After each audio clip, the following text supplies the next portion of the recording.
We're stronger together.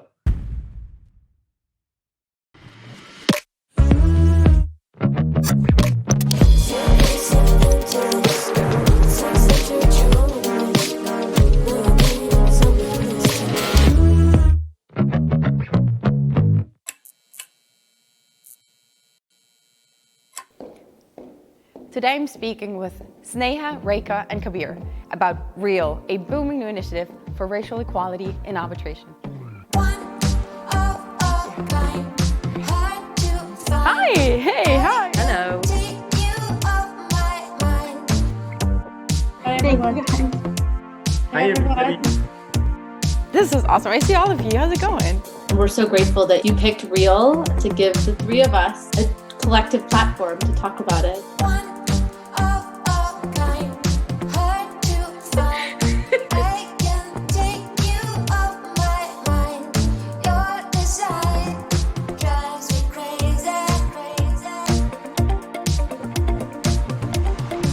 So tell us about R.E.A.L. What are your initiatives?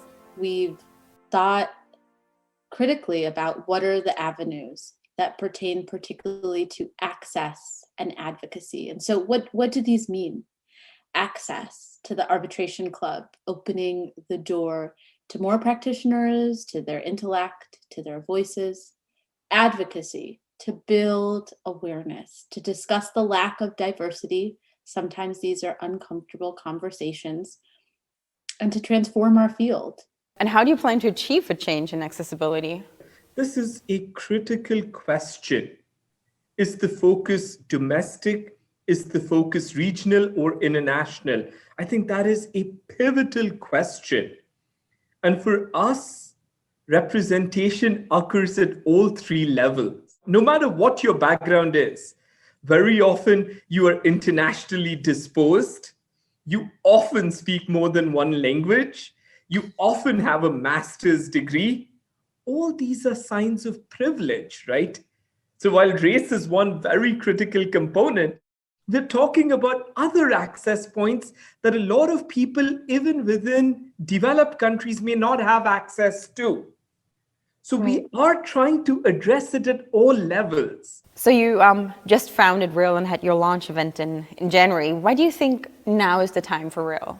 The temporal reality of R.E.A.L coming to fruition takes, for me, the examples from the United States where I'm based and what was happening, conversations about race relations and police brutality in 2020, which was covered on all media circuits. And it was this cognition that windows open in certain moments in time for activation, listening to these conversations, listening to the way race was being construed, that race was still a problem.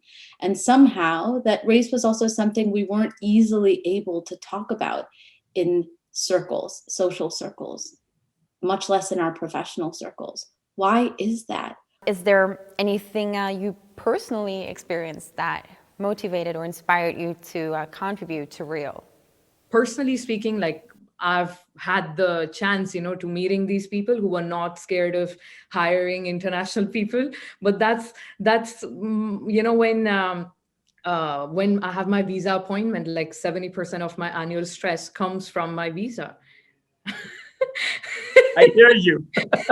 I've done 2 master's degrees in my life. I've done a master's from Oxford and a master's from NYU. And I've completed my first PhD from Leiden. I'm doing my second PhD from Harvard.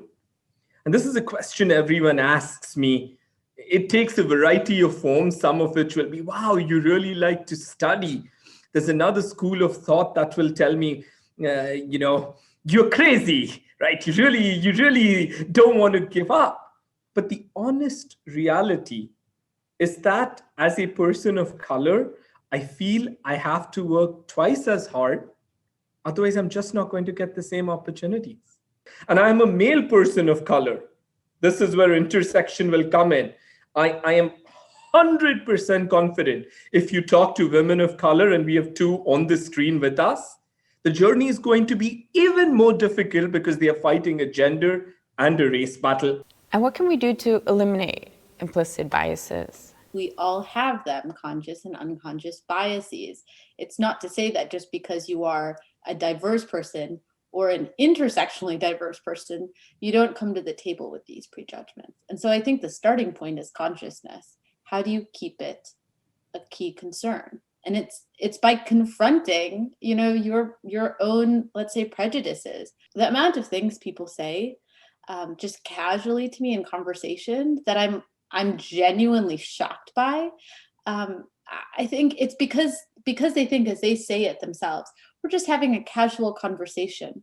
I don't know anymore what that means. A casual conversation doesn't mean you have to be maligning to another person about another person. When you get an opportunity to suggest a candidate, a client, a whatever, how are you picking them? Are we thoughtful that, it's the talented person in the room, but also that talented person may have diversity or intersectional diversity? How do we bring them into this space?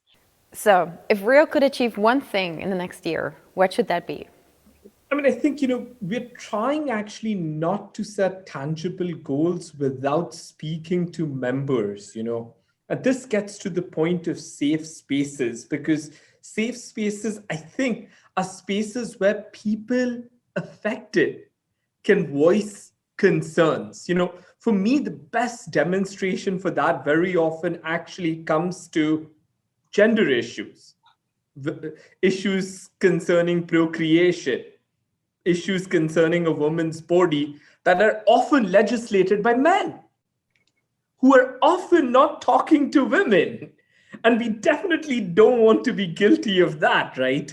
But I do think that within this gender dialogue, intersectional women, women of color, gay women, or the trifecta, gay women of color, are fighting so many battles that they may find themselves getting excluded at multiple levels. So we need to think about them. And do you have any advice on how the next generation can implement positive change?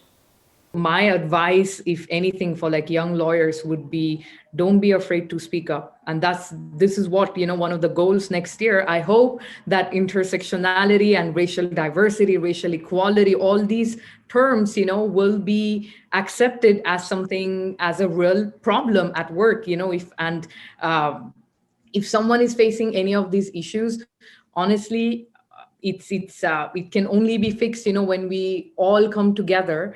And if you notice that this is happening at work, racial discrimination or any kind of problem, you need to start taking action. You need to voice that this is wrong. We need to start saying it, because I feel I personally, I'm scared, to think what will my HR department will think. But I think the time has come that, we have the courage to say that this is wrong and we need to fix it. If you are young and you feel you don't have an avenue, create one. The worst thing you can do is to let these problems fester within. We're all part of the same society, of the same realities, and we're stronger together. So let's embrace our diversity and let's try to make a difference. Thank you, guys. Thank you for this interview, and congratulations again on the launch of your fantastic initiative. Thank you, really, because this is going to help us, any kind of visibility, I think at this point is appreciated to get the word out.